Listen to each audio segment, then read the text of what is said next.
as to how enthusiastic all my colleagues are about India, especially my German colleagues. I mean, there is this German-Indian connection which we often joke about and laugh about, but it's very real. Last year we had our entire board. Joe Ackermann made a very bold decision, I have to say, to bring his entire management team with Wides. We first had our MD conference in Delhi, I believe one of the first global banks to do that. And then all of us went in a personal capacity and played elephant polo in Jaipur.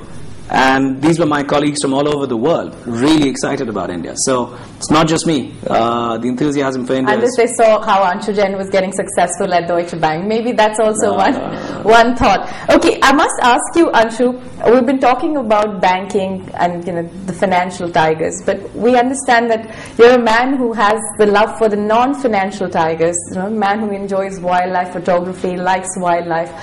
How did all of this fit into the number crunching? Number crunching. Well, it started from a very early age, like all passions. My parents would take me out to Indian national parks ever since. I mean, my earliest memories would be from the age of 3 or 4 onwards. Reading, well, I wasn't reading Corbett at 4. I was reading that at between 10 to 12. But going to those national parks, and that love has stayed with me, and I'm happy to tell you, with my family. And there's a ton that we've done both in India and Africa. On a more serious note, I think the one concern I have for India is that 8% GDP growth is fabulous as long as it doesn't come at the expense of a one-time price which is irrecoverable. In many ways, we look at the West as a terrific role model, but this is one place where I think we can do better. We have every chance to do better. The price the US paid for its industrial revolution was to virtually wipe out the bison population. Wolves were all but extinct by the time the Industrial Revolution was over. Great Britain doesn't have any natural predators left. India's got, first of all, I have to say we have to be very proud of our conservation record, but I'm very mindful that the price which we might wind up paying is a degradation of our forest cover over the next 20 years. You happen to be here at a time when the tiger consensus actually shows figures of dwindling tigers. They're half in number if one were to actually just look at from the previous census. So tell me, as an individual, I'm sure being in a position of power, you feel like doing a lot more, not because you didn't feel so, 20 years ago, but maybe because you have the capacity to execute your own desires in this field. What are you doing? Well, the first thing which I'd say is the tiger is a terrific emblem, and there's no sight like a tiger in the wild. And for those of your viewers that haven't seen one, I have to tell you it changes your life in many ways. But that's not really the point. The reality is it's the forest cover which I really, truly, deeply care about. Because once you strip that away, that annual cycle of floods and droughts with the topsoil gone is one which has been proven and is something which requires very little proof. So there's a fair bit that I've done in a personal capacity. There's quite a bit that Deutsche Bank is doing in a professional capacity. Which is what? Contributions to various causes. We've focused in on various environmental causes, and we've made donations, obviously, of money. That makes a difference. But also we're getting involved from a policy standpoint. And you'll see, watch this space, you'll see us do a lot more, both personally and from an institutional standpoint in the coming years.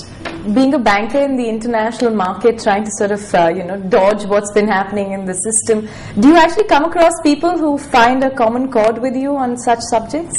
I think bankers tend to be pretty broad bandwidth. The same passion that drives us to achieve success in these areas allows us, or is a driver for interest in other areas as well. So yes, I have to tell you, the number of my clients, particularly that care about wildlife. Okay, we're just going to take a 180-degree turn away from wildlife straight onto the golf course, because he's a man who loves golf, and Deutsche Bank has been doing a whole lot of tournaments in the international space as well. What got you onto it? That's not a personal decision. Deutsche Bank has been a sponsor of golf for a long period of time. The European tournament, which we sponsor, the European PGA event, I think we've been sponsoring for over 2 decades, well before I joined Deutsche Bank.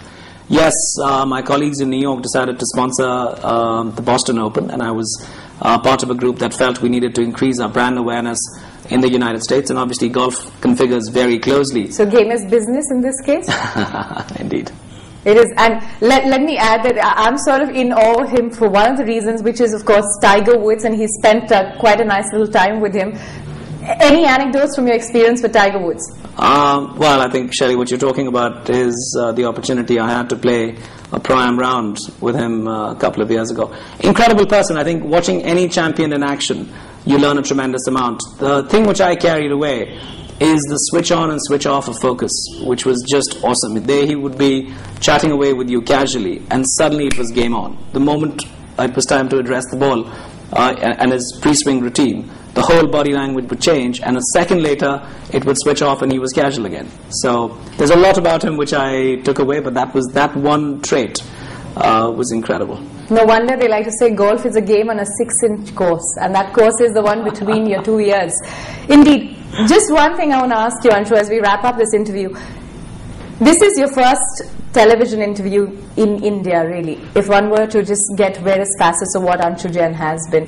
For you as an individual, how would you measure your success, and how would you keep your new targets ahead as you move into a scarier financial world from our conversation so far? Professionally? Yes. Very straightforward. I think we have to measure it based on share price.